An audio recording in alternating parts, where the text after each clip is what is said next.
ಮಣಿಶಂಕರ್ ಅಯ್ಯರ್ ಅವರ ಹಳೆ ಹೇಳಿಕೆನೇ ಈಗ ಬಿಜೆಪಿಯ ಪ್ರಚಾರದ ವಸ್ತುವಾಗಿದೆ. ಪಾಕಿಸ್ತಾನದ ಬಗ್ಗೆ ಹುಷಾರಾಗಿರಬೇಕು, ಅವರ ಬಳಿ ಅಣುಬಾಂಬ್ ಇದೆ. ವರ್ಷಗಳ ಮುಂಚೆ, ಎಷ್ಟೋ ವರ್ಷಗಳ ಮುಂಚೆ ಹೇಳಿದ್ದಂಥ ಹೇಳಿಕೆಯನ್ನು ಈಗ ಬಿಜೆಪಿ ಪ್ರಸ್ತಾಪ ಮಾಡ್ತಾ ಇದೆ. ಚುನಾವಣಾ ವಿಷಯವನ್ನಾಗಿ ಅದು ಬಳಸ್ಕೊಳ್ತಾ ಇದೆ. ಬಿಜೆಪಿ ಪಾಕಿಸ್ತಾನದ ಜಪಕ್ಕೆ ಪ್ರಿಯಾಂಕಾ ಗಾಂಧಿ ತಿರುಗೇಟ್ ಕೂಡ ಕೊಟ್ಟಿದ್ದಾರೆ. ಯಾವತ್ತೋ ಯಾರೋ ಎಲ್ಲೋ ಮಾತನಾಡಿದ್ರೆ ಅದನ್ನು ತಗೊಂಡು ಬಂದು ಚುನಾವಣೆ ತರೋದು ಯಾಕೆ ನೀವು? ಇವತ್ತು ಯಾಕ್ರಿ ಆ ಚರ್ಚೆ? ಅವತ್ತಿಗಾಯಿತು, ಮಾತನಾಡಿದ್ದಾಯಿತು, ಮುಗಿದ ವಿಷಯಗಳು. ಕೆದಕೋದು ಯಾಕೆ ನೀವೀಗ? ಎಲೆಕ್ಷನ್ ಆಗ್ತಿರೋದು ಪಾಕಿಸ್ತಾನದಲ್ಲ, ಭಾರತದಲ್ಲಿ ಆಗ್ತಿರೋದು.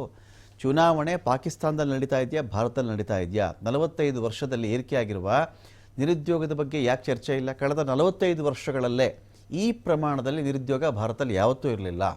ಅಷ್ಟೊಂದು ನಿರುದ್ಯೋಗಿಗಳು ಇಲ್ಲಿದ್ದಾರೆ. 50%, 60% ಯುವಕರಿಗೆ ಕೆಲಸ ಇಲ್ಲ ಈ ದೇಶದಲ್ಲಿ.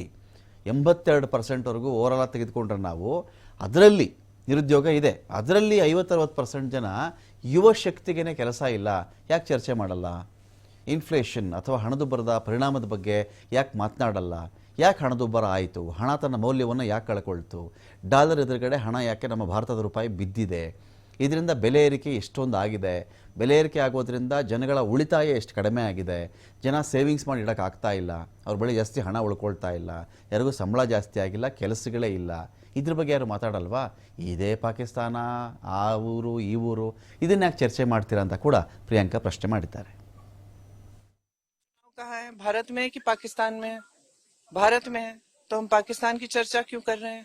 भारत में जो बढ़ती बेरोजगारी है, जो 45 सालों में सबसे ज्यादा बेरोजगारी है, इसकी चर्चा क्यों नहीं है? भारत में जो इतनी महंगाई है कि लोग सामना नहीं कर पा रहे हैं. लोग दुकान जाते हैं, आधी चीजें छोड़ के घर आ जाते हैं. इलाज करना होता है, घबराहट होती है. नहीं कर रहे हैं. जो किसान आज पिस रहा है, पेट्रोल महंगा है, डीजल महंगा है, हर खेती के सामान पे जीएसटी है, इसकी चर्चा क्यों नहीं हो रही है? मजदूर का शोषण हो रहा है, उसको सही दिहाड़ी नहीं मिलती, इस चीज की चर्चा क्यों